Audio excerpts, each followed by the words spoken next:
I found him in parking space G47, slumped against concrete and pooled blood, 3 infant carriers clutched in his arms like the last anchors to a sinking ship. He was dying, blood spreading across his white shirt in blooming darkness, and his eyes, desperate, fading, terrified, locked onto mine the instant my footsteps echoed through the garage.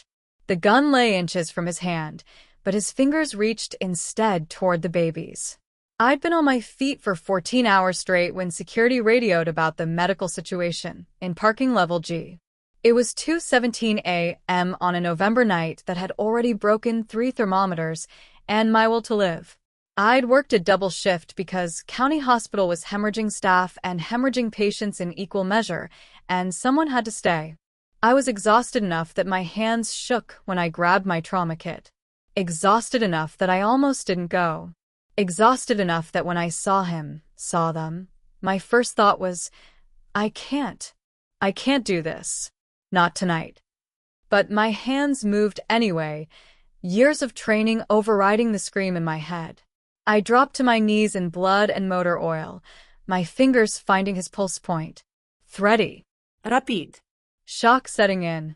I catalogued 3 visible gunshot wounds, shoulder, side, leg. The shoulder wound was bleeding steadily, arterial involvement possible. The side wound was oozing, dark, internal bleeding likely.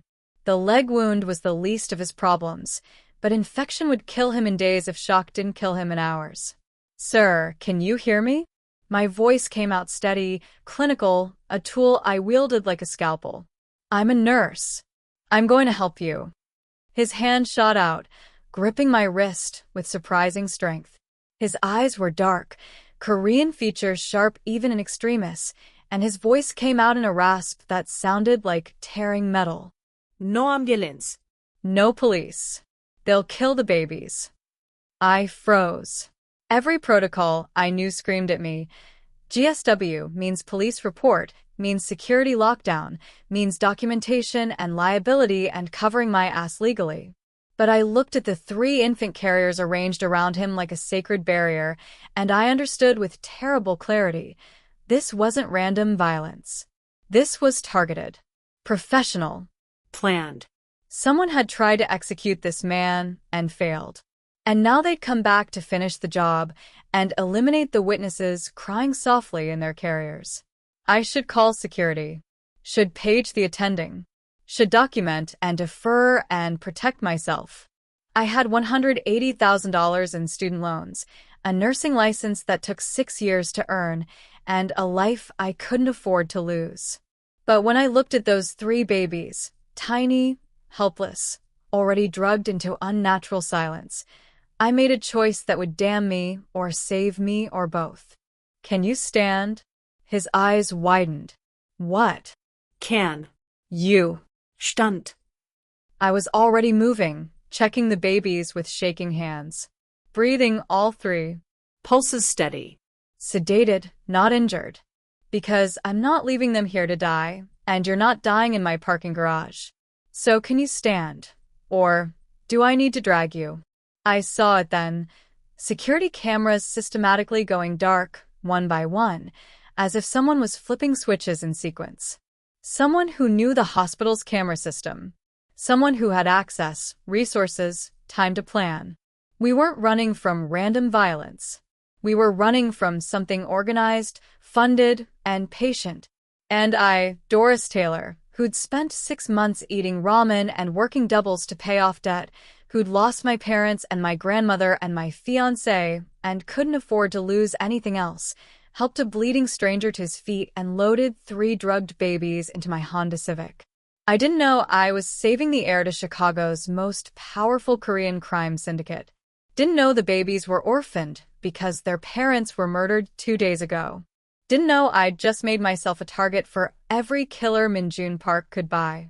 I only knew that when I looked into those 3 tiny faces, Seo-yeon with her serious eyes, Ji-woo with his small fists, Hanul with his desperate, labored breathing, I saw myself at 8 years old, watching my parents burn, helpless and alone. This time, I wouldn't be helpless. This time, I wouldn't walk away. This time, I would save them or die trying. If you're already wondering whether she survives this impossible choice, hit that subscribe button now, because this story gets darker, more dangerous, and more beautiful than you can imagine. Trust me, you don't want to miss where this goes.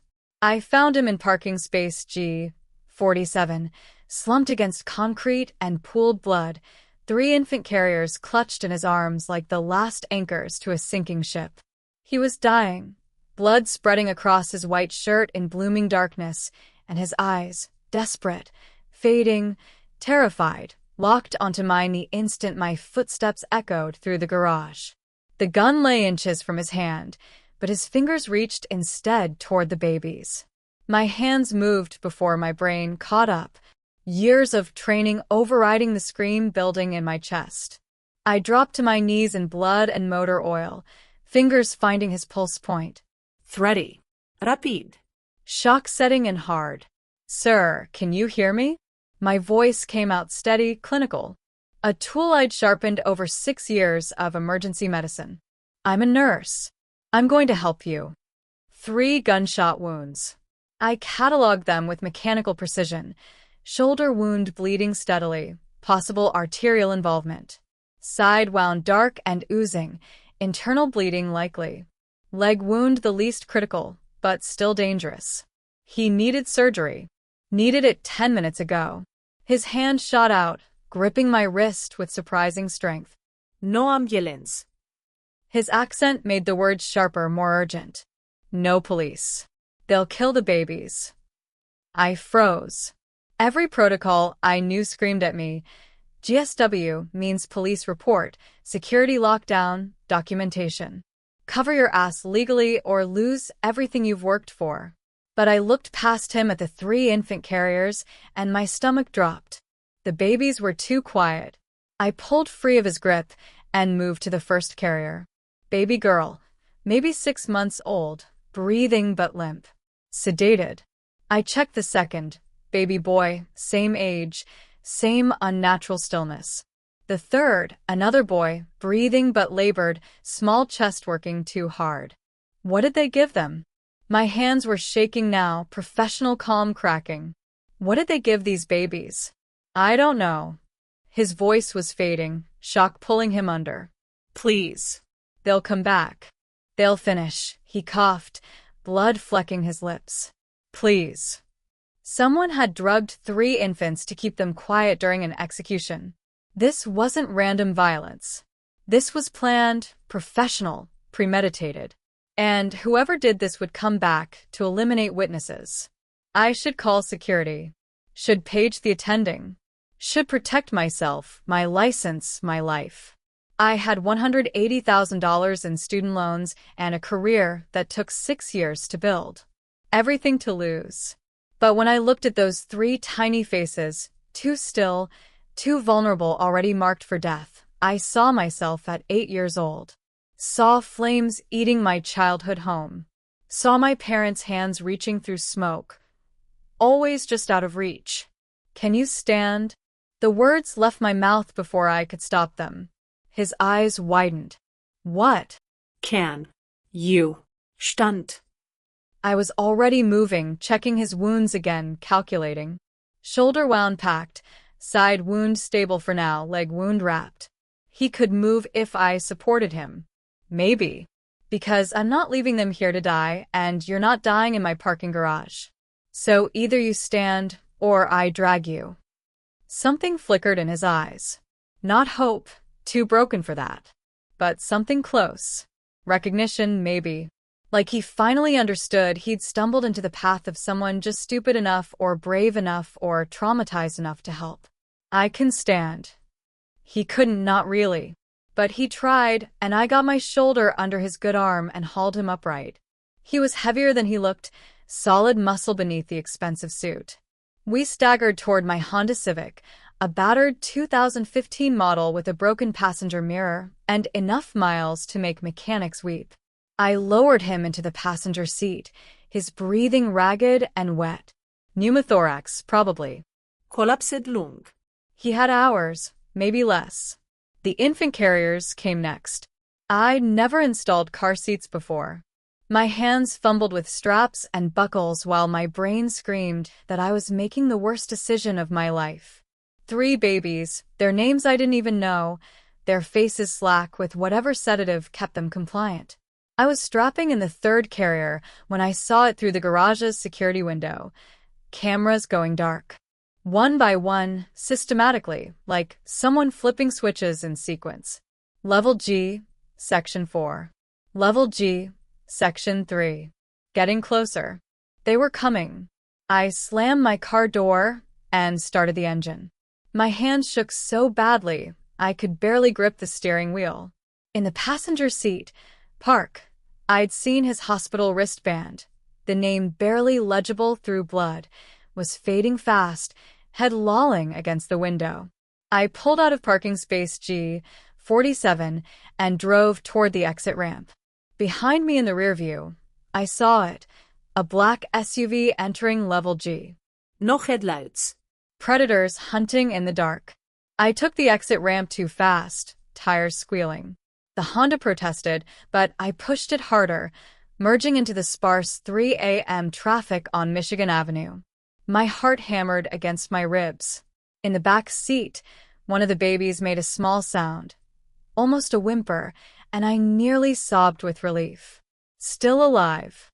Still breathing. Park jerked awake as we hit a pothole, his hand instinctively reaching for the gun that wasn't there anymore. I'd left it in the parking garage. Couldn't risk being pulled over with a weapon and a bleeding man. Bad enough I was fleeing with 3 drugged infants and a gunshot victim. Where? He coughed, and I heard the wet rattle in his lungs. Somewhere safe. I hoped. Just stay conscious. Tell me their names. What? The babies. Tell me their names. I needed him talking, needed him alive. Needed to not think about what I was doing, where I was going, how my entire life had just imploded in the space of 10 minutes. Seo-yeon. His voice was barely audible. The girl. Ji-woo and Hanol. The boys. Seo-yeon, Ji-woo, and Hanol. 3 names. 3 lives depending on a choice I'd made in blood and terror, and something that felt dangerously close to recognition. Because I knew what it meant to be helpless while the world burned around you. Knew what it meant to need someone, anyone, to choose you over safety. I drove south through Chicago's pre-dawn darkness, heading toward the only place I could think of, my grandmother's house on the south side. Empty for 6 months since Grandma Grace died. I couldn't afford the mortgage, couldn't afford to sell it, couldn't afford anything except to let it sit abandoned while I worked doubles and drowned in debt. But I still had the key. My hands were shaking so badly, I could barely unlock the door when we arrived. The house smelled like dust and grief and Grace's lavender sachets. I'd spent my childhood here after the fire, after losing my parents. These walls had held me together when I was 8 years old and convinced the world was made of smoke and ash. Now they had to hold 4 more people who'd already burned. Park collapsed the moment we crossed the threshold. Just folded onto the floor like a puppet with cut strings. He looked up at me, blood on his lips, death in his eyes, but something else too. Gratitude, maybe. Or guilt. Thank you. His voice was barely a whisper. Then, I'm sorry. I didn't know what he was apologizing for. For bleeding on my grandmother's floor. For dragging me into whatever nightmare had left 3 babies drugged and him dying. For the choice I'd made that would cost me everything I'd built from the ashes of my childhood. I knelt beside him, my trauma kit already open, and started working. Because I was a nurse. Because this is what I did. Because I'd already chosen, and there was no going back now. Behind me, in their carriers, Seo-yeon, Ji-woo, and Hanol slept on, innocent and unaware that a stranger had just burned her life down to save theirs.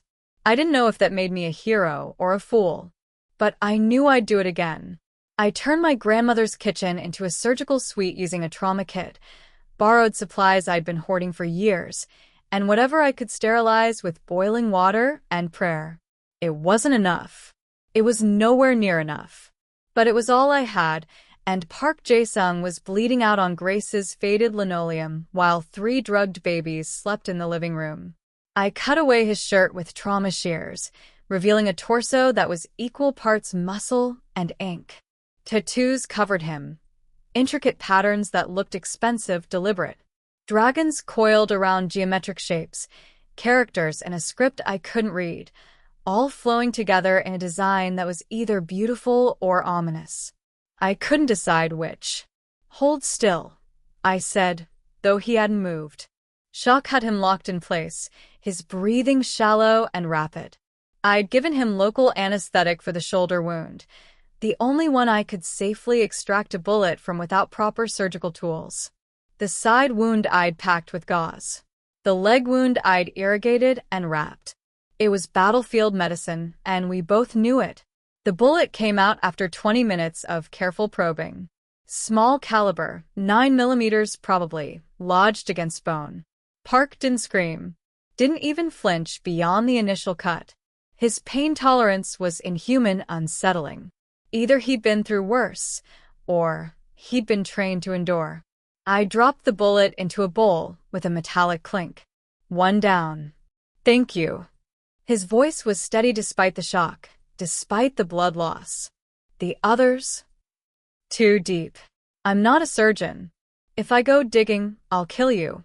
I started suturing, my hands steady from years of practice. "You need a hospital. Real surgery. Imaging to see if there's internal bleeding." "No hospital. You'll die. Better than what they'll do to the babies if they find us." I paused mid-stitch, meeting his eyes. They were dark, clear despite the trauma, determined in a way that made my chest tight. Who are they? People who don't leave witnesses. I finished the suture and moved to bandaging. 3 hours of work, 3 hours of blood and tension, and the constant awareness that I was breaking every rule I'd ever been taught. When I finally stepped back, my hands were shaking so badly I had to grip the counter. Park saw it. "You did well." I just performed unlicensed surgery in my dead grandmother's kitchen. My laugh came out brittle. "I'm pretty sure well isn't the word for this. You saved my life. I delayed your death. There's a difference." I scrubbed my hands in the sink, watching his blood swirl down the drain. "Now talk. Who are you? What are those babies to you? And why am I going to lose my nursing license for harboring a—" I stopped, not sure how to finish. "Criminal?" He smiled, bitter and sharp. "Park Jae-sung. The babies are my brother's children." Seleon, Yivo, Ranul. "My brother and his wife were killed 2 days ago.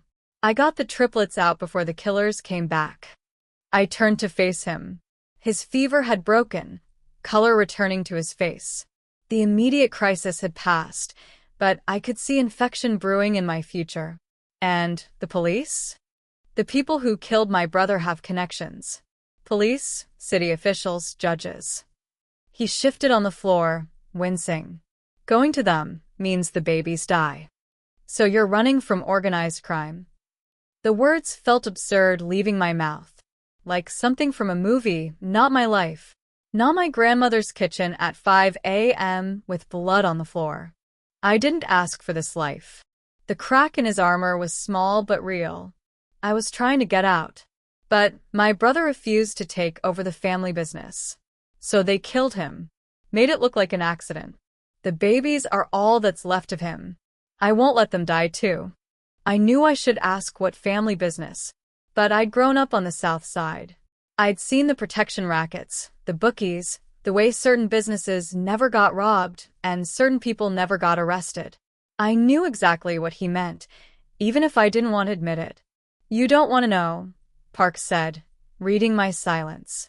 "No," I agreed. "I don't." A cry from the living room shattered the moment. High-pitched, desperate, the kind of sound that bypassed my brain and went straight to some primal instinct. I moved before thinking, Park's voice following me, the sedatives wearing off. 2 of the babies were stirring, making small distressed sounds. But the third, Hanul, the smallest, was crying in a way that made my stomach drop. Not just upset. Distressed. I lifted him from the carrier, and he was burning up. He's having a reaction. My hands found the symptoms automatically. Raised temperature, blotchy skin, labored breathing. What did he eat last? What formula?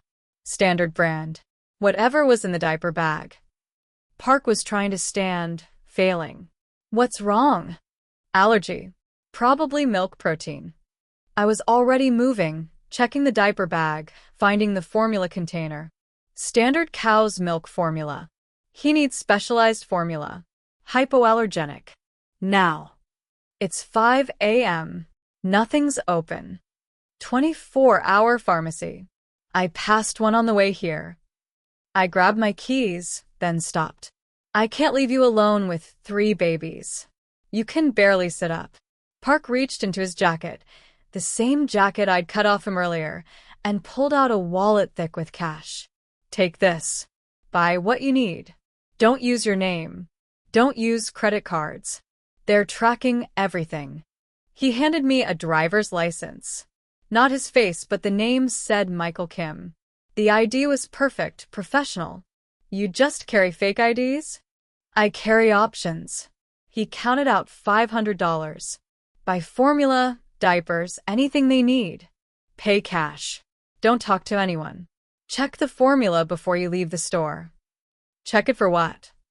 Tampering. Broken seals. Anything that looks off. His eyes were hard now, all business. Trust nothing. Test everything. That's how you survive. I took the money and the fake ID, feeling like I was crossing another line. How many lines before there was no going back? If something happens, nothing will happen. You're smart. Careful. You saved my life. He settled back against the wall, exhaustion finally showing. Now save his. Hanul wailed in my arms, his small body rigid with discomfort. I'd held babies during my pediatric rotation. Changed diapers, given bottles, performed assessments. But this felt different. More desperate. Like his life depended on me not screwing up. Park watched me with an expression I couldn't read. You're good at this. Do you have children? No. The word came out harder than I meant. Never found the right time. Never found the right person. The silence after stretched between us, heavy with things neither of us would say.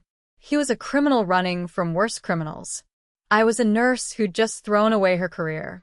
Neither of us had any business caring for 3 orphan babies. But here we were. I'll be back in 30 minutes, I said, heading for the door. Doris. He said my name like he'd been memorizing it. Thank you. I didn't answer.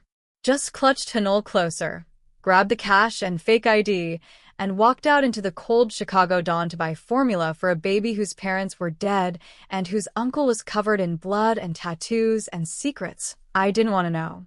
The pharmacy clerk didn't look twice at Michael Kim's ID. The formula was expensive, $40 for a small container. I checked the seal 3 times before paying. Checked it again in the parking lot. Checked it once more before starting the car. Trust nothing. Test everything. I was learning the rules of a world I never wanted to enter. And with every passing hour, that world closed tighter around me like a fist. I'd been awake for 36 hours straight when the knock came.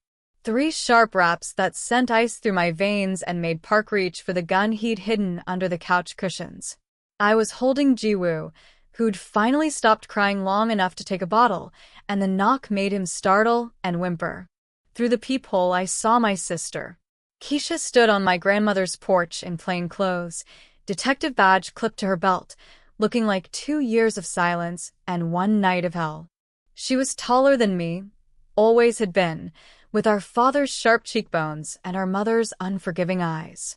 The last time I'd seen her was at Grandma Grace's funeral, standing on this same porch, telling me I was selfish for wanting to keep the house. I opened the door because I didn't have a choice. Because Keisha was a detective with the Chicago PD, and running would only make things worse. Doris. Her voice was flat, professional.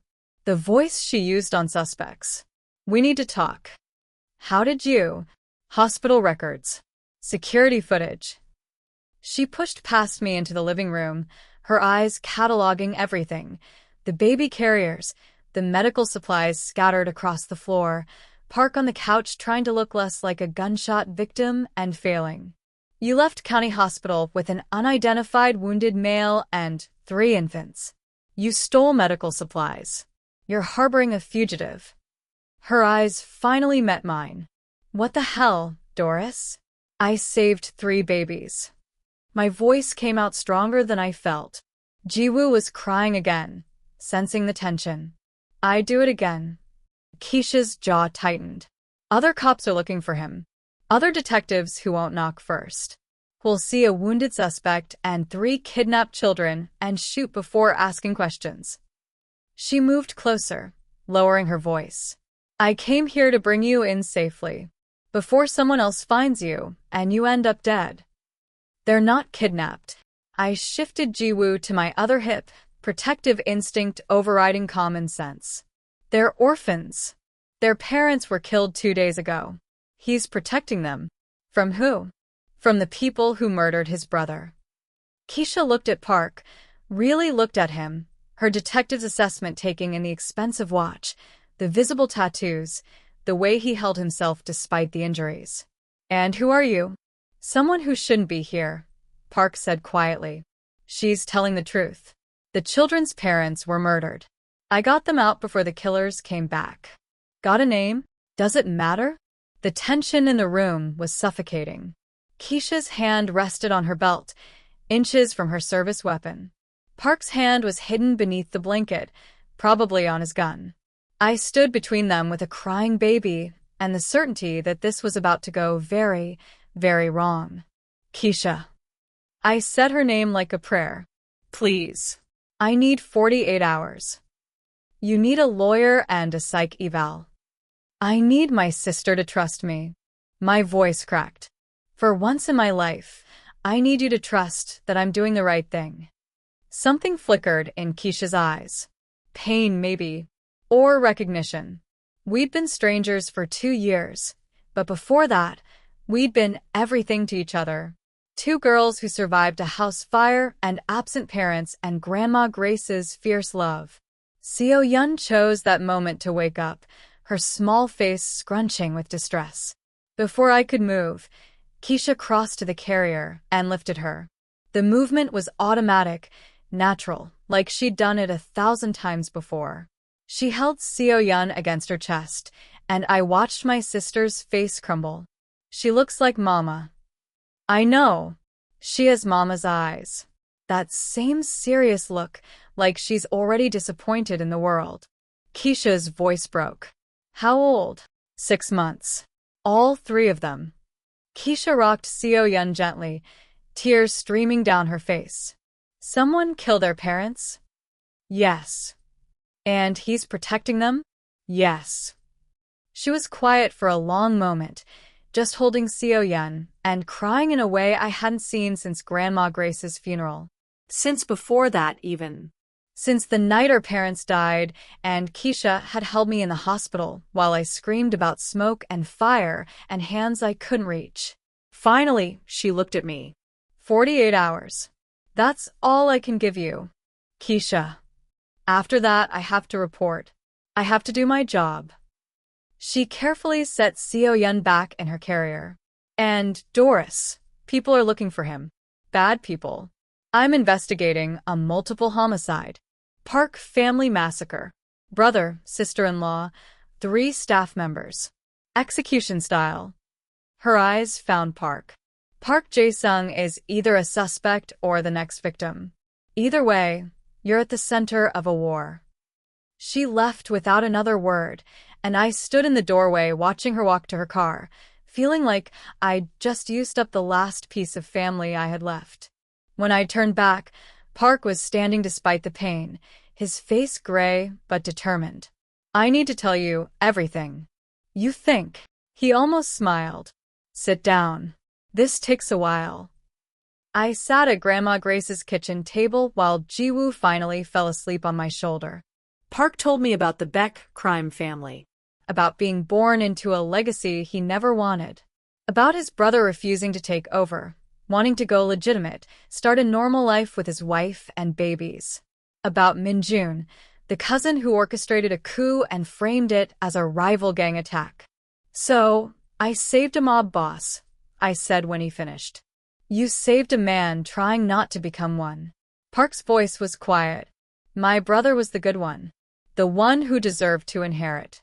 I was supposed to be the backup plan. The one who'd take over if he couldn't."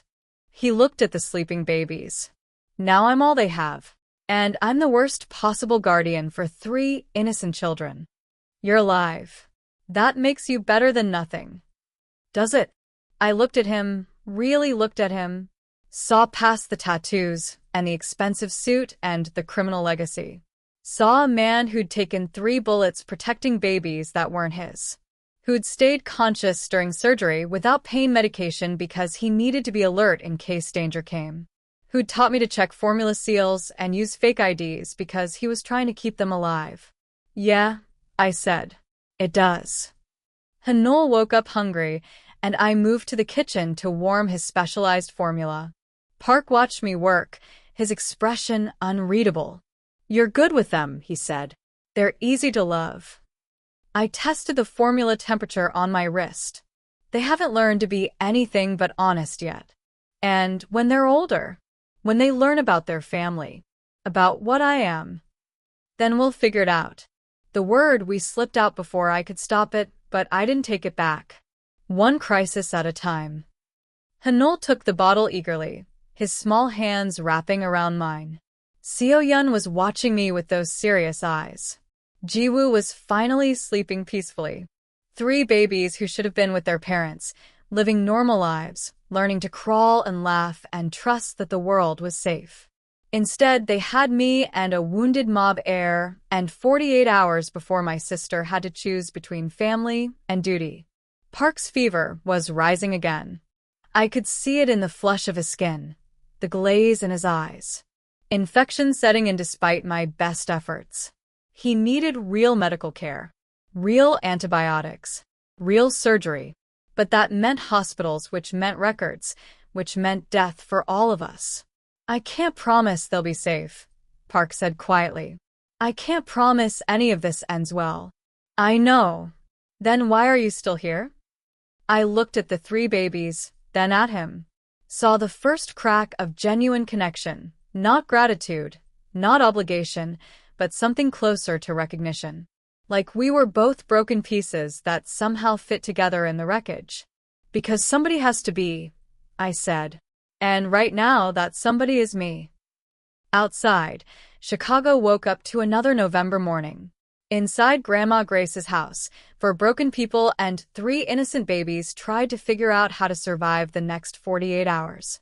I didn't know if we'd make it, but I knew I wouldn't walk away. Not from them. Not anymore.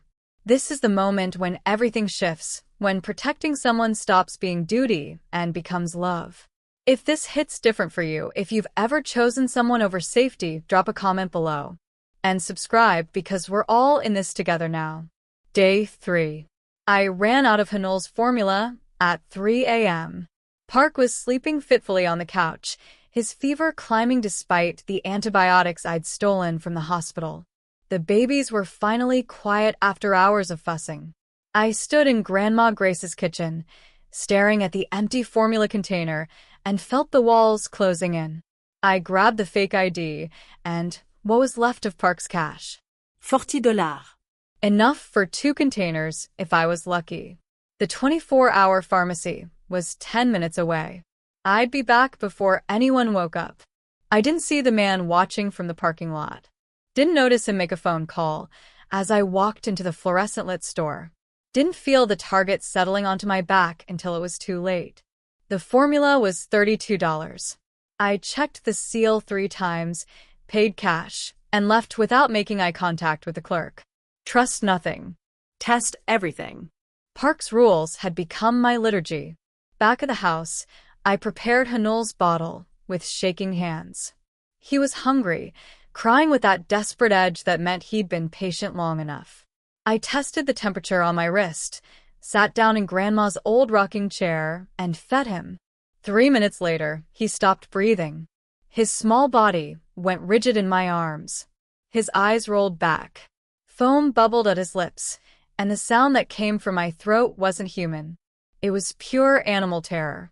No, no, no, no.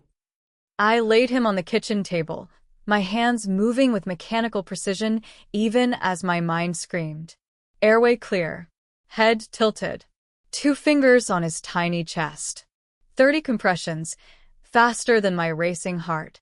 2 breaths into his small mouth. Come on, baby. Breathe. Breathe. Glass exploded behind me. I spun, still doing compressions, and saw 2 men coming through the back door. Park was already moving, gun raised despite his fever, despite his wounds. He fired twice, and 1 man went down. The second returned fire, and Park dove behind the couch as bullets tore through Grandma's walls. Get them out, Park shouted. Now. Hanul gasped. Small, desperate, beautiful. Air rushing into his lungs. I grabbed him and ran for the living room, snatching Seo-yun and Jiwoo's carriers with my free hand. They were screaming, terrified by the gunfire, and I was crying while I ran. Park appeared beside me, blood streaming from a new wound on his arm. Go. Go now. We burst through the front door into cold November air. My Honda was 15 feet away, and those 15 feet felt like miles. Park covered our retreat, firing at the second attacker who'd made it through the house. The man went down, and Park stumbled, nearly falling. I got all 3 babies in the car, strapped them in with shaking hands, and dragged Park into the passenger seat.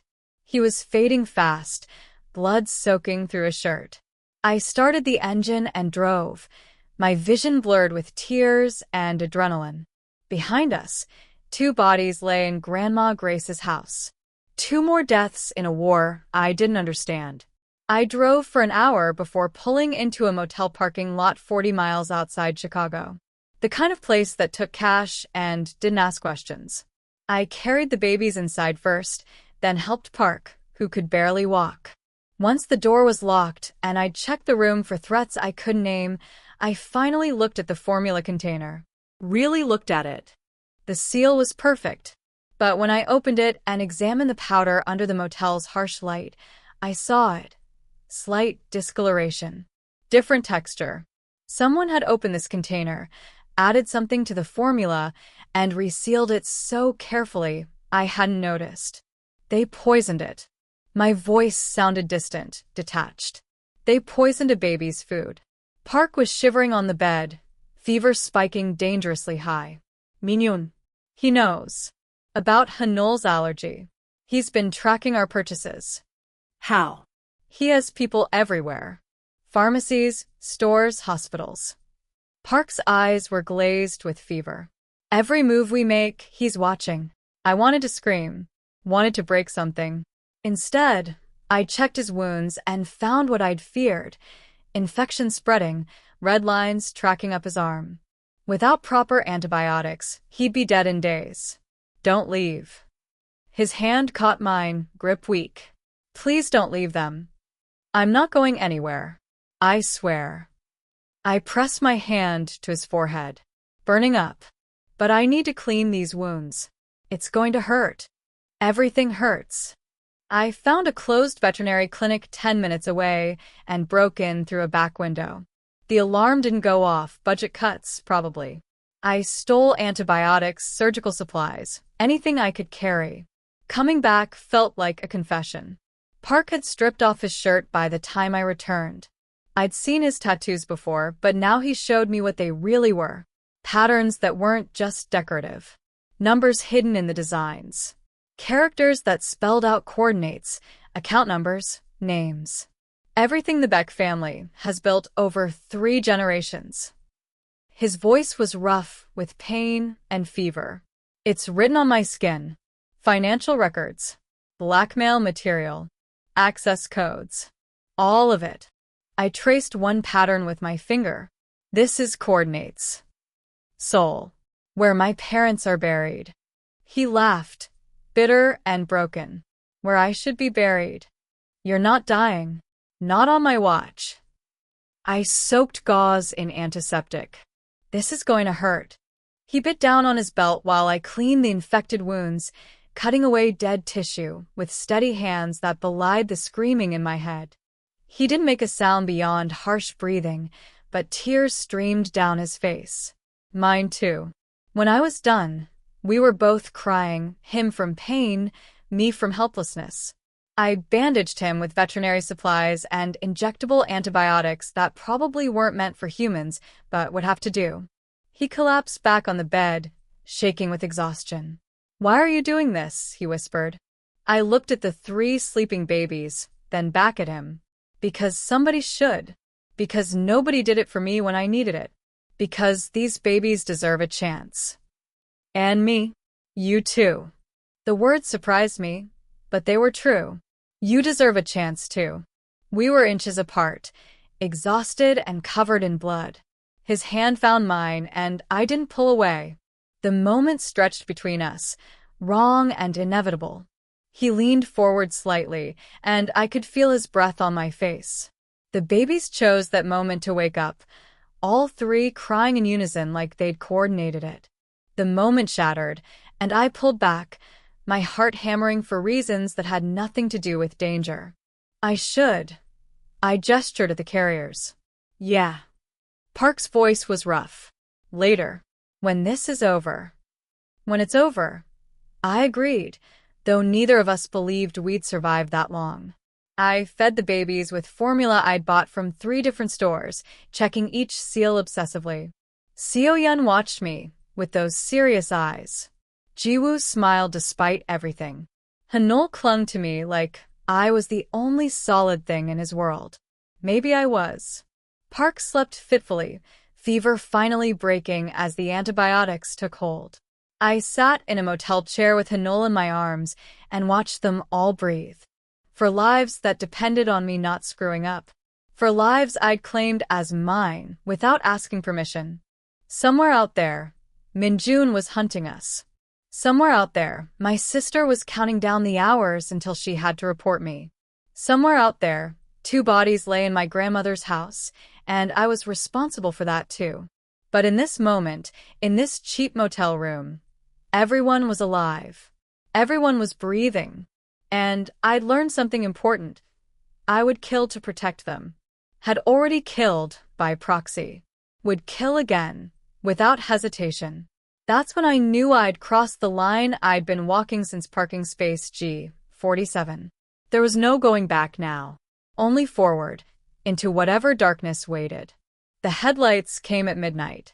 I'd just gotten all 3 babies to sleep after hours of soothing and feeding and changing diapers in a dingy motel bathroom. Park was dozing on the bed, his fever finally manageable, his wounds showing signs of healing instead of rot. For the first time in 3 days, I'd allowed myself to think we might actually survive this. Then the parking lot flooded with light. For vehicles. Black SUVs with tinted windows, moving with coordinated precision. I knew before I saw the men emerge. Minjun had found us. Park. My voice was steady despite the terror clawing at my throat. We have company. He was on his feet instantly, gun in hand, moving toward the window despite his injuries. How many? Too many. I was already reaching for my phone, dialing 911 with shaking fingers. But I knew it was too late. We were 40 miles outside Chicago in a motel that probably hadn't seen a cop car in years. Help wouldn't arrive in time. So I called the only other person who might come. Keisha answered on the first ring. Doris? I need you. The words came out broken. Please. We're at the... I know where you are. Her voice was hard, professional. I've been tracking your location since I left. Stay inside. Lock the doors. I'm 8 minutes out. She made it in 7. I watched through the window as my sister's car screamed into the parking lot. No lights, pure momentum and fury. She stepped out with her service weapon raised, and I saw something in her I'd never seen before, rage channeled into perfect, lethal precision. She shot the first man before he even saw her. Professional, clean, a headshot that dropped him instantly. The second man turned, and she put 2 in his chest. No hesitación. No merci. But there were 8 of them, and she was one woman with a handgun. They opened fire. Keisha dove behind her car as bullets shattered windows and tore through metal. Park was already moving, firing through the motel window, covering her from our position. 3 men went down. 4. But the return fire was overwhelming. I saw Keisha jerk. Once. Twice. 3 times. She went down hard in the parking lot, blood spreading across the concrete. No. The scream tore from my throat. Keisha. Park grabbed my arm. Stay with the babies. That's my sister. And these are children who will die if you leave them. His eyes were dark, determined. I'll get her. You protect them. He was out the door before I could stop him, firing as he ran. I watched him reach Keisha, saw her trying to push him away, saw them both taking fire. Then Park was dragging her toward Keisha's car, using it as cover while he returned fire with brutal efficiency. 2 more attackers went down. The last one ran. I burst from the motel room with all 3 babies, terror giving me impossible strength. Park had Keisha in the back seat, her blood everywhere, her face gray with shock. Drive, he shouted. Now. I'd never driven under fire before. Never pushed a car to its limits while my sister bled out in the back seat and 3 babies screamed, and a wounded mob boss returned fire through the rear window. But I did it because the alternative was death for all of us. Keisha was dying. I could see it in the blood pooling beneath her, in the ragged sound of her breathing. 3 bullets, shoulder, abdomen, leg. The leg wound was the worst femoral artery, I could tell by the pulsing arterial spray. I pulled over 2 miles from the motel, hands shaking so badly I could barely shift into park. I need to stop the bleeding. The clinic, Keisha whispered. Her voice was already fading. Your residency. The one they shut down. She'd remembered. Somehow, through blood loss and shock, she'd remembered me complaining about the clinic that lost its license for code violations. The one I'd said still had equipment inside because the liquidation had stalled. I drove like a demon while performing field surgery in motion. My belt became a tourniquet. My fingers became clamps. I reached into my sister's thigh and found the torn artery, pinching it closed while she screamed, and Park tried to hold her still. Stay with me. I was crying, begging. Keisha, you don't get to die. Not like this. Not for me. Her hand found mine, weak and trembling. Always for you, stupid. The abandoned clinic was exactly as I remembered. Locked, dark, violated by neglect. Park kicked in the door while I carried Keisha, and we found the surgical suite untouched.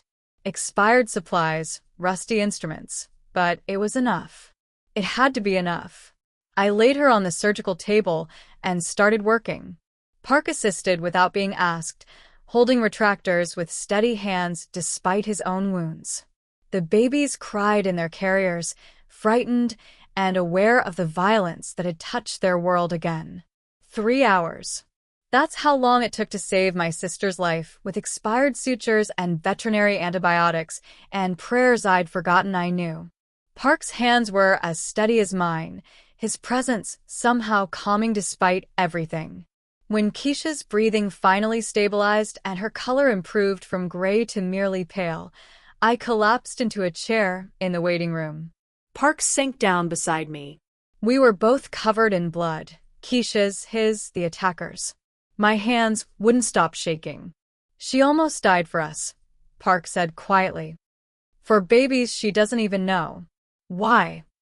Because she's a better person than I ever gave her credit for. My voice cracked. And because I'm all she is left too.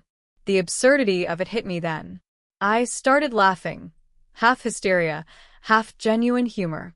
I have $180,000 in student loans, no family except a sister I've barely spoken to in years, and I'm performing field surgery for the Korean Mafia. This is not how I thought my life would go. Park's mouth curved slightly. If you want out, I'll get you out. New identity, new city, clean slate. You've done enough. I looked at the babies, finally sleeping despite everything. Looked at Keisha breathing steadily on the surgical table. Looked at Park, this infuriating, complicated, honorable man who kept trying to die protecting children that weren't his. I'm not leaving, I said. I'm finishing this. It might kill you. Then I'll die doing something that matters. I met his eyes. Better than dying in debt with nothing to show for it. He stood slowly, moved closer. His hand came up, cupping my face, and I felt the calluses on his palm, the warmth of his skin. We were both exhausted, both traumatized, both covered in my sister's blood. He leaned in, and I almost let him, almost closed that final distance. But I pulled back at the last second, my heart hammering. Not yet, I whispered. Not until this is over. Not until I know we survive. His thumb brushed my cheek. When it's over, then. When it's over. Neither of us believed we'd live that long. But it was a promise anyway. Something to survive for beyond the babies, beyond duty, beyond the violence that had consumed our world. Keisha woke an hour later, groggy and disoriented but alive. She looked at me, then at Park, then at the sleeping babies. You're an idiot, she said, her voice rough. I know. I love you anyway. I know that too. She closed her eyes again, still too weak to stay conscious for long. But she was alive. We were all alive. For now, that had to be enough. Outside, Chicago continued its indifferent existence. Inside an abandoned clinic, 6 people who should have been dead breathed in and out and pretended tomorrow might actually come. I sat between my wounded sister and a mob boss I was falling for, surrounded by 3 babies I'd killed to protect, and realized something terrifying. I'd found my family in the worst possible place. And I'd burn the world down before I let anyone take them from me. Dawn broke over the abandoned clinic, and Keisha's fever climbed with it. I'd kept her stable through the night with expired antibiotics and improvised IVs, but I could see the infection spreading. Red lines tracking up from her wounds. Labored breathing that suggested fluid building in her lungs. She needed real medical care. Real antibiotics. Real monitoring. She needed a hospital. No, Park said when I told him. It's a trap. Minjun will have people watching every hospital in Chicago. I know. I was checking Keisha's vitals, watching the numbers get worse.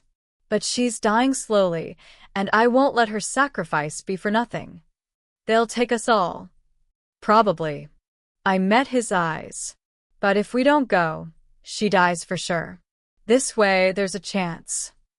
Keisha's hand found mine, weak and trembling. Doris. Don't. Shut up and conserve your strength. I squeezed her fingers gently. You took 3 bullets for us. I'm taking you to the hospital. We loaded everyone into Keisha's car, the baby still sleeping, Park barely able to walk, Keisha drifting in and out of consciousness.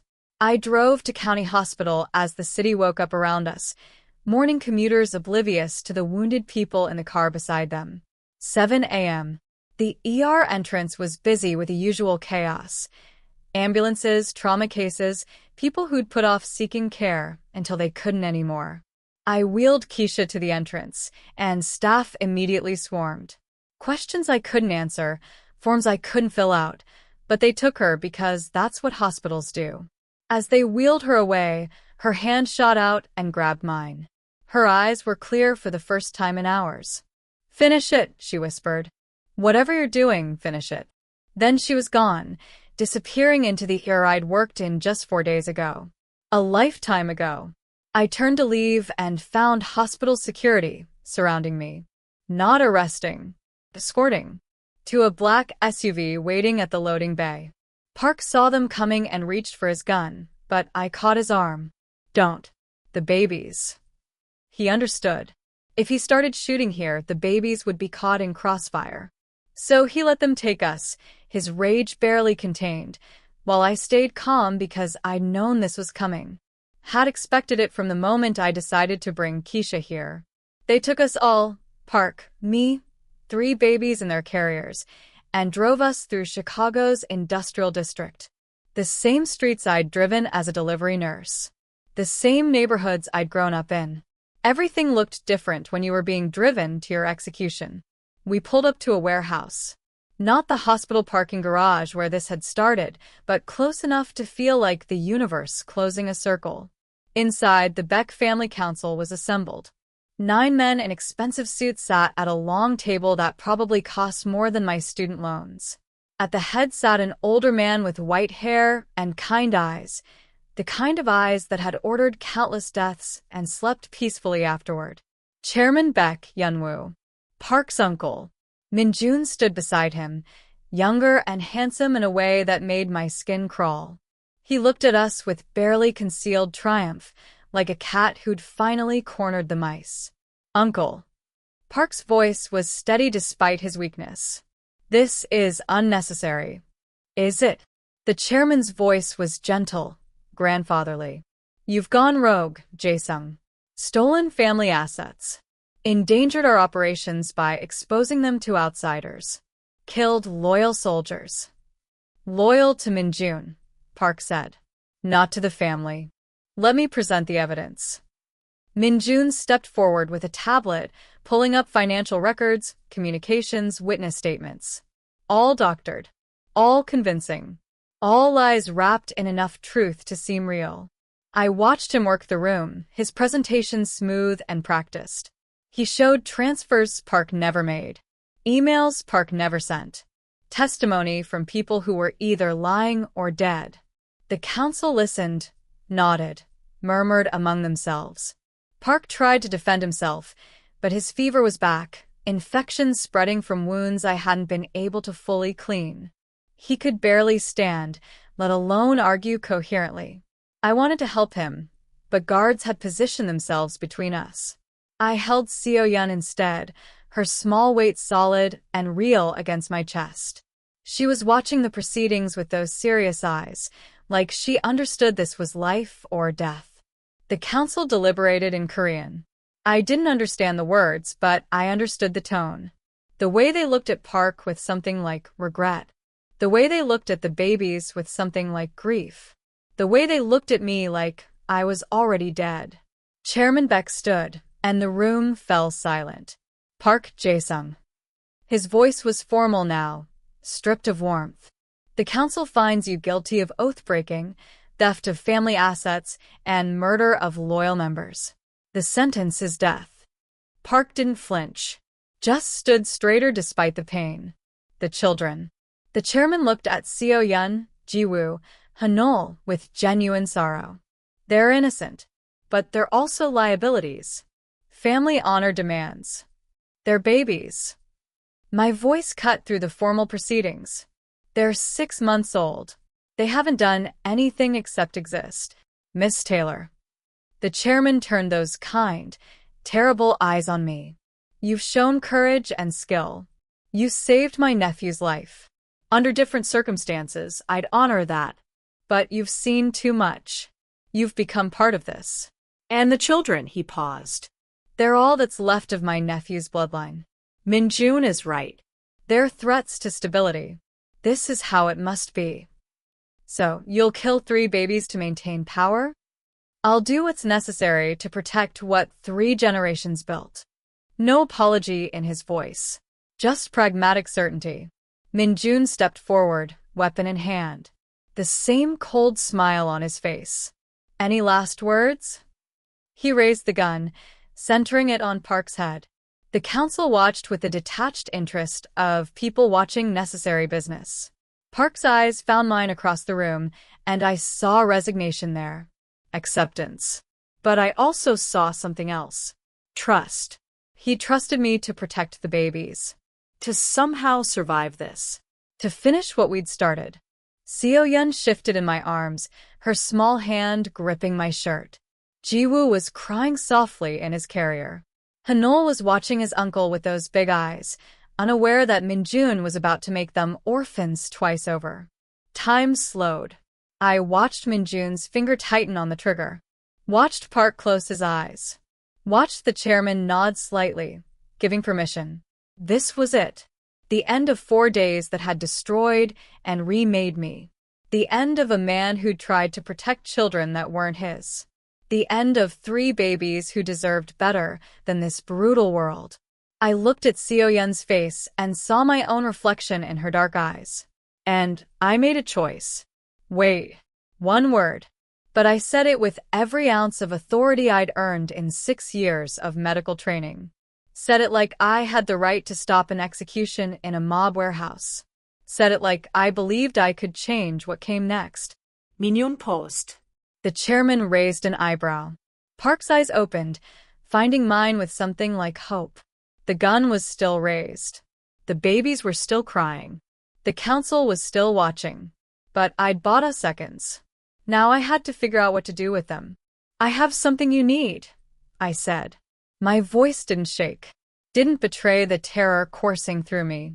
Something worth more than his death. Minjun left. And what could a nurse possibly? Proof. I cut him off. Proof that you killed Park's brother. Proof of your cartel connections. Proof of everything you've hidden from the council. Silence. The chairman leaned forward. Explain. And with Seo-yun in my arms and death inches away, I started talking. Because I'd spent 4 days learning to survive. And I wasn't done yet. I stepped forward with Seo-yun pressed against my chest, putting myself between Minjun's gun and Park's head. Wait. One word. But I said it like I had every right to interrupt an execution. Said it like I was the one with power in this room full of killers. Minjun's finger paused on the trigger. The council members turned to stare at me, an exhausted black woman in blood-stained scrubs, holding a baby, telling Korean mob bosses to stop. It should have been absurd. The fact that they actually listened felt like a miracle. I didn't waste it. I have proof, I said. Proof that Minjun killed Park's brother. Proof of cartel connections. Proof of everything he's hidden from you. Lies. Minjun's voice was sharp. Desperate lies from a desperate woman. Then let me show you. I pulled out a phone from my pocket, not mine, not Park's. One I'd taken from a wounded attacker at the motel before he died. This belonged to one of your men. The one who tried to kill us 3 nights ago. I unlocked it and pulled up the recording I'd found. Hit play. The dead man's voice filled the warehouse. Park's brother is done. Clean hit, made it look like a rival gang. Minjun wants the babies next. Can't leave heirs. Another voice. What about the council? Minjun says they're old. Weak. Once he consolidates power, he'll handle them too. Sinaloa wants in on Chicago operations. Minjun's giving them access. Silence in the warehouse. The kind of silence that precedes violence. The council members were whispering now, angry and shocked. The Beck family had rules. Lines they didn't cross. Drug cartels were the biggest line of all. Doctored, Minjun said, but his voice had lost its confidence. Digital manipulation. Anyone can fake. Then explain these. I pulled out papers I'd taken from another attacker. Financial records showing wire transfers to Mexican accounts. Communications about territorial agreements. Plans to eliminate council members one by one after consolidating power. I'd spent 3 days running for my life. But I'd also spent 3 days collecting evidence. Every phone I could access. Every document I could photograph. Every piece of proof that might save us. Chairman Beck took the papers with steady hands. Read them in silence. His face remained calm, but I saw his jaw tighten. Saw the fury building behind those kind eyes. This is forgery, Minjun said desperately. She's fabricated. The accounts are real. One of the council members spoke up. I recognize the routing numbers. These are our offshore holdings, which Minjun has been draining. I kept my voice steady. Check your own records. He's been moving money for months, preparing for the coup. The chairman looked at his nephew, the younger one, the ambitious one, with something like grief. Is this true? Miniones mest finally cracks. The family is dying. You're all too weak, too bound by codes that don't matter anymore. I'm trying to save us. By selling us to cartels? The chairman's voice was soft. Deadly. By killing your own blood? By doing what's necessary. Minjun spun toward me, gun raising again. But this time he pointed it at Jiwoo's carrier. You think she can save us? She's nobody. I'll kill them all, starting with these bastard children. Park moved despite his wounds, but fever made him slow. Too slow. I was faster. The syringe was already in my hand, hidden in my palm since the moment I'd stepped forward. I'd taken it from the abandoned clinic, loaded it with vecuronium, a paralytic agent used in surgery, enough to drop a grown man without killing him. I crossed the distance between us in 3 steps and jammed it into Minjun's neck. He tried to pull the trigger, but his muscles were already locking. The gun clattered to the floor. He went down hard, conscious but paralyzed, eyes wide with rage and disbelief. The warehouse erupted. Minjun's allies reached for weapons. Council members shouted. Guards moved forward. Chairman Beck raised one hand. Everyone froze. The silence that followed was absolute. The chairman stood slowly, walked to where Minjun lay paralyzed, and looked down at him with contempt. Then he looked at me. You injected my nephew with a paralytic in front of the council. He was going to shoot a baby. My voice didn't shake. I stopped him. That's what nurses do. We protect the vulnerable. More silence. I waited for the order to kill me. Waited for the consequences of assaulting a family member in front of their power structure. Instead, Chairman Beck laughed. Deep, genuine, appreciative. He looked at Park. Where did you find this woman? Park managed a weak smile despite his fever. Parking garage. She found me. Then perhaps the ancestors sent her. The chairman turned back to me. Perhaps this is fate. He addressed the council in Korean, rapid and decisive. They responded, some agreeing, some arguing. But I could feel the momentum shifting. Minjun had overplayed his hand, and I'd called his bluff with evidence and a paralytic. Minjun's betrayal is proven, the chairman finally said in English, for my benefit. His punishment is exile. Traditional consequences for family oath-breaking. He looked at the paralyzed man with something like sorrow. You wanted to modernize. Instead, you've destroyed yourself. He turned to me. But the question remains, what do we do with you? With Park's injuries? With 3 orphan children? With an outsider who knows everything? This was it. My moment to either save us or damn us. I took a breath and spoke with every ounce of conviction I possessed. You're right. I don't belong in your world. But your world is dying. Minjun isn't an aberration, he's a symptom. The old code is eating itself because you haven't adapted. You need someone who understands both sides, your traditions and American systems. Medical infrastructure. Legal frameworks. Legitimate business fronts. I paused, meeting each council member's eyes. I've been researching your organization for 3 days. I know about the protection rackets, the gambling, the imports. I also know you fund scholarships for Korean American students, provide medical care to immigrant communities, protect small businesses from predatory lenders. You're not just criminals. You're a community structure. I shifted Seo Yun in my arms. But without modernization, without someone who can navigate legitimate systems, you'll be destroyed. Not by rivals, by irrelevance. By the next Minjun who promises easy answers. I looked at Park, then back at the chairman. I'm offering a partnership. Park runs traditional operations. I handle legitimization.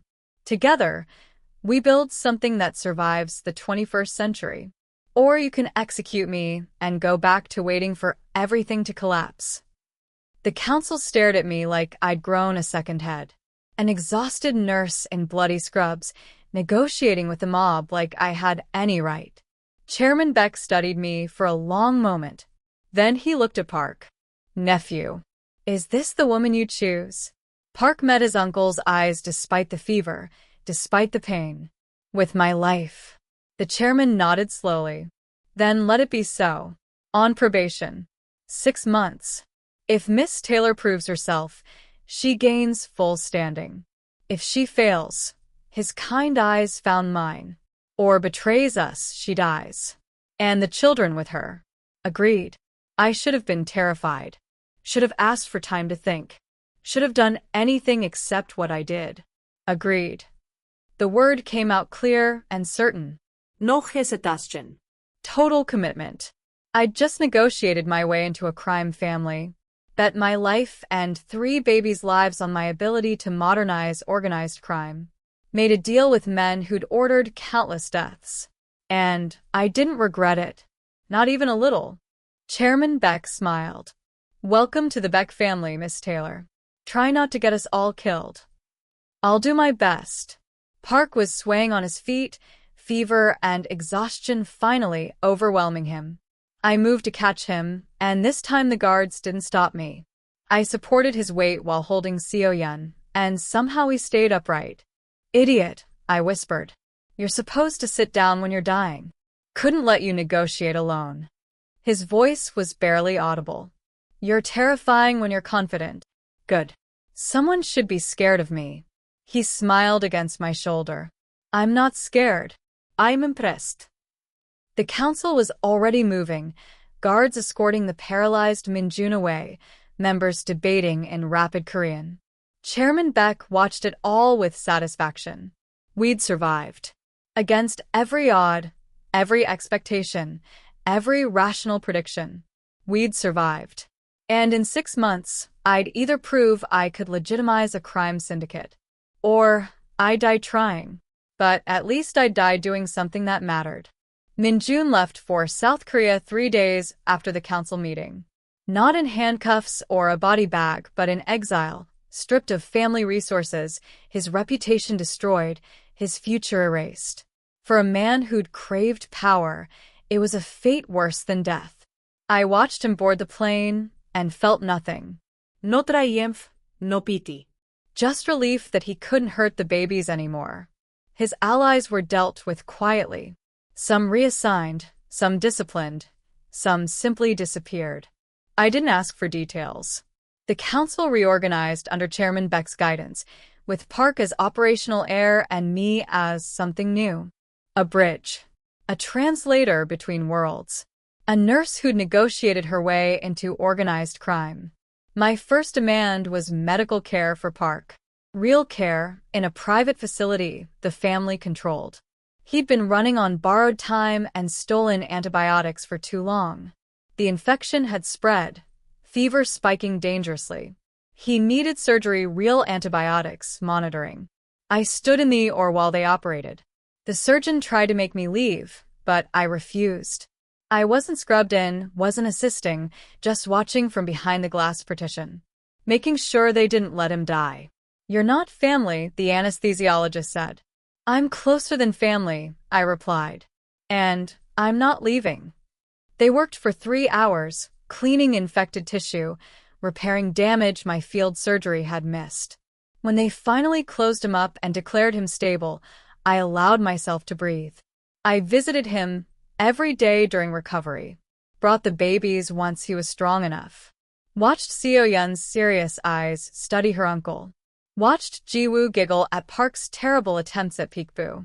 Watched Hanul curl into Park's good side and fall asleep like he'd found the safest place in the world. Maybe he had. While Park healed, I worked.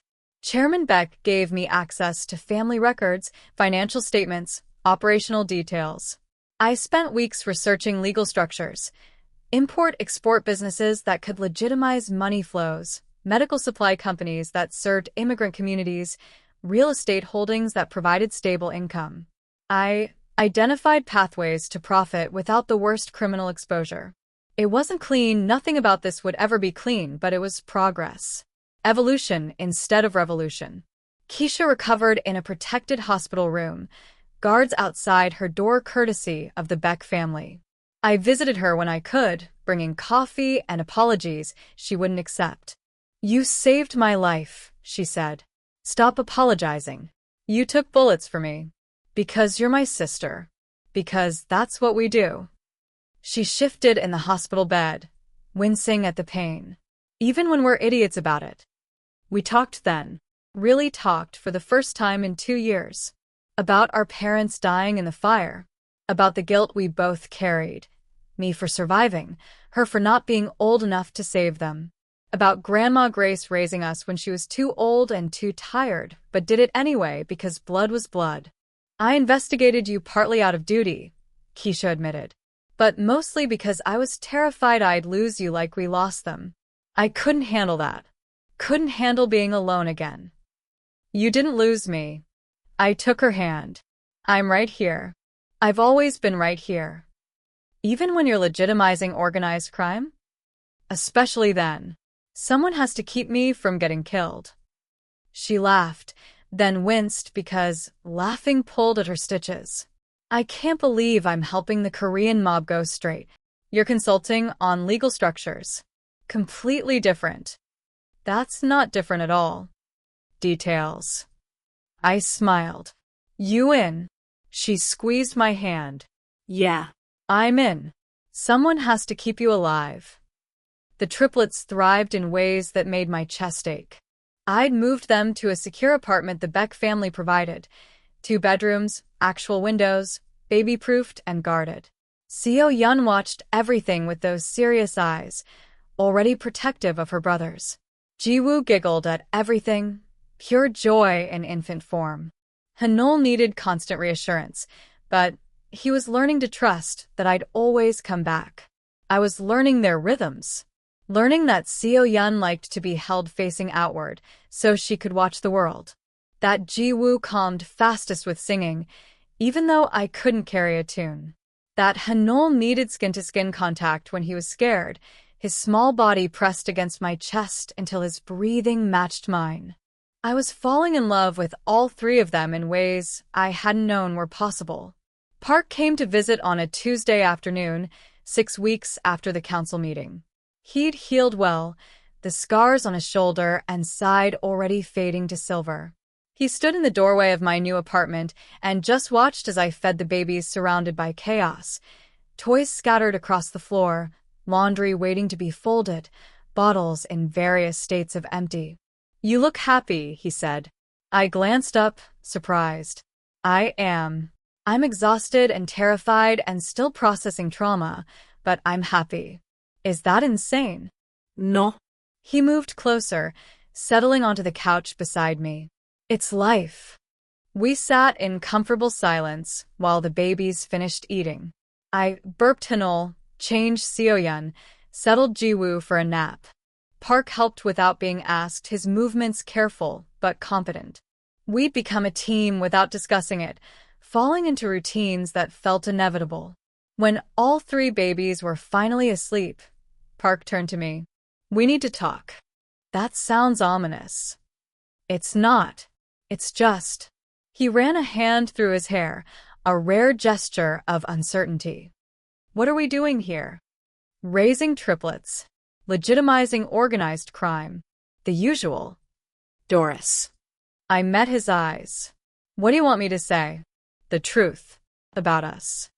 He gestured between us. "We're parenting together. Working together. We've killed for each other. But I don't know what this is." My heart hammered. "What do you want it to be?" "I don't know how to do this." His voice dropped. Romance. "Normal relationships. I've spent my life being prepared to inherit something I never wanted. I don't know how to be soft." "I don't need soft." I shifted closer. "I need honest. I need someone who shows up. Someone who stays." "I can do that." "Then that's enough." The space between us dissolved. His hand came up, cupping my face like he'd done in the abandoned clinic. But this time I didn't pull back. This time I closed the distance. The kiss was inevitable. 4 days of terror, 6 weeks of rebuilding, A lifetime of being alone before finding each other. When our lips met, it wasn't desperate or dramatic. It was relief. It was coming home. His hand slid into my hair.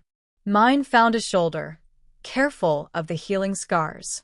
We kissed like people who'd survived hell and found something worth surviving for on the other side. When we finally broke apart, breathless, he rested his forehead against mine. I never thought I'd have this. Have what? Family. Safety. Choice. He looked at the sleeping babies, then back at me. A life that's mine, not just inherited. Neither did I. I traced the line of his jaw. I thought I'd die alone in debt, working shifts until my body gave out. Instead, I'm co-parenting triplets with a mob boss and consulting on organized crime legitimization. Life is weird. Life is good. I looked around the apartment, at the babies sleeping peacefully, at the man beside me who'd become something I couldn't name but couldn't lose, at the life I'd built from blood and chaos and impossible choices. Yeah, I agreed. It really is. We sat on the couch with babies scattered around us in various states of sleep. Park's arm around my shoulders, my head on his chest, listening to his heartbeat steady and strong. Outside, Chicago moved through another day. Inside, we'd found something that felt dangerously close to peace. I had 6 months to prove I could legitimize a crime syndicate.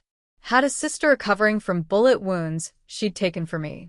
Had 3 babies who called me mama even though I wasn't their mother. Had a man who'd bled protecting them and kissed me like I was the answer to questions he'd been afraid to ask. It wasn't the life I'd planned. Wasn't anything close to the future I'd imagined when I was drowning in student debt and working doubles. But it was mine, and I'd fight like hell to keep it. 6 months later, I stood in the lobby of the Grace Taylor Community Health Clinic and watched my grandmother's dream come to life in ways she never could have imagined. The clinic occupied a renovated building in South Side Chicago, 3 blocks from where I'd grown up. It was funded by the Beck family but operated as a legitimate 501c3 nonprofit. We provided medical care to uninsured immigrant communities. No questions asked. No ID required. No judgment rendered. It wasn't perfect. The money still came from sources I didn't examine too closely. But it was doing genuine good, and that had to count for something. The door chimed, and I turned to see Park entering with Hanol perched on his hip. The baby was 15 months old now, walking unsteadily but with determination, babbling in a mix of Korean and English that made my heart ache in the best way. Seo-yeon and Ji-woo toddled behind him, holding hands like they'd coordinated it. Nanga. Ji-woo broke free and ran to me, his giggle infectious. I scooped him up, breathing in the smell of baby shampoo and Cheerios. "You're early," I said to Park. "They missed you." He smiled, and it still did things to my chest even after 6 months of domestic life. Also, Hanol learned a new word. Oh no. What word? On cue, Hanol pointed at me and declared with absolute certainty, "Mine." I laughed. That's my boy. Establishing boundaries early. Keisha arrived 10 minutes later for our Sunday dinner tradition, still in her detective's badge, but wearing civilian clothes beneath her jacket. She'd been promoted to sergeant last month. Turned out solving a multiple homicide case and taking 3 bullets in the line of duty looked good on a resume, even when the details were classified. She scooped up Seo-yeon and spun her around, drawing delighted squeals. "Who's my favorite niece?" "Only niece," I pointed out. "Still my favorite." Keisha settled Seo-yeon on her hip. "You ready for chaos?" "Always." We gathered in my new apartment. 2 bedrooms, a real kitchen, space for the babies to play. Still modest by most standards, but a palace compared to where I'd started. Park had cooked Korean dishes his mother used to make. I'd contributed American sides. Together, we'd invented fusion recipes that probably horrified both our grandmothers, but tasted like home. Dinner was beautiful chaos. The triplets smeared food everywhere. babbled at each other in their secret language, and demanded attention in rotating shifts. Keisha told stories about her cases, carefully edited. Park shared updates about legitimate business ventures that were slowly replacing criminal operations. I talked about the clinic's growing patient list. We were a family. Not conventional, not simple, but real. After the babies were in bed, Park and I sat on the balcony, while Keisha did dishes despite my protests. Chicago sprawled below us, glittering and dangerous, and impossibly beautiful. The city that had nearly killed us now felt like home in ways I couldn't quite explain. Do you regret it? Park asked quietly. Any of it? I thought about the question seriously. I regret that people died. I regret that Keisha got hurt. I regret that I lost my innocence about the world. But I don't regret them. I gestured toward the bedroom where the triplets slept. I don't regret you. I don't regret the clinic. I don't regret becoming someone who could survive all of this. He took my hand, his thumb tracing circles on my palm. I found you in a parking garage, bleeding and desperate. You saved my life. You found me in a parking garage, exhausted and empty. I leaned against his shoulder. You gave me purpose. We sat in comfortable silence, watching the city breathe. Somewhere out there, people were making the same desperate choices we'd made, running from violence, protecting the vulnerable, building families from the wreckage of their worlds. I hoped they survived. I hoped they found what we'd found. My phone buzzed.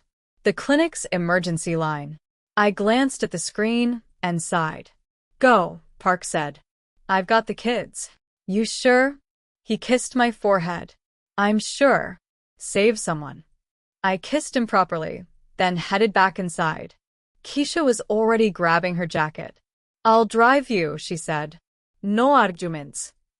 We arrived at the clinic to find a young woman in the waiting room, maybe 19, scared and very pregnant. She was alone, clutching a bag that held everything she owned, and I saw myself in her face. Saw the fear and determination and desperate hope that someone would help. I'm Doris, I said gently. I'm a nurse. Let's get you taken care of. 3 hours later, I delivered a healthy baby girl. The mother cried when I placed her daughter in her arms, and I cried too because birth never stopped being a miracle, even when you'd seen it dozens of times. What will you name her? I asked. Grace, the young mother said, after the woman who gave me a chance. My grandmother's name. My clinic's name. A gift that kept circling back. I cleaned up, wrote admission notes, and made sure both mother and baby were stable before checking my phone. 3 messages. Park asking if I needed anything. Keisha checking if we were good. A photo of the triplets sleeping in a pile like puppies, sent with no caption because none was needed. I stood in my grandmother's clinic, my clinic now, and held a newborn while my family waited at home. I thought about the moment in parking space G47 when I'd found a bleeding man and 3 drugged babies. The moment when I could have walked away, called security, protected myself. I'd made a choice that night. A choice that led to blood and bullets and impossible negotiations with crime lords. A choice that cost me my innocence and my old life and any claim to moral simplicity. But it also gave me 3 babies who called me Mama. A man who looked at me like I'd hung the moon. A sister who'd taken bullets for me and now helped me build something legitimate from criminal foundations. A clinic that served people no one else would help. She built a family from blood and chaos and impossible odds. If this story grabbed you by the throat and didn't let go, subscribe now because I find these stories, the ones about survival and second chances, and I tell them the way they deserve to be told. I'd found him bleeding in a parking garage, holding 3 babies and everything to lose. Now I couldn't imagine my life without any of them. Even when they were covered in spit-up and chaos and the beautiful mess of survival. Even when the money came from places I didn't examine too closely. Even when I woke up at 3 a.m. wondering if I'd made the right choices. Even then. Especially then. Because I'd learned something important in that parking garage. Sometimes the right choice isn't the safe one. Sometimes saving someone means destroying your own carefully constructed life.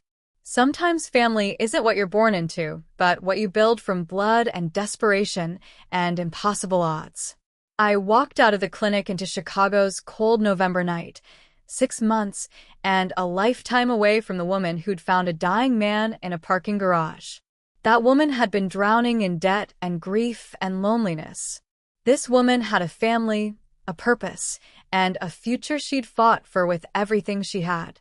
I climbed into Keisha's car, and she didn't ask how it went.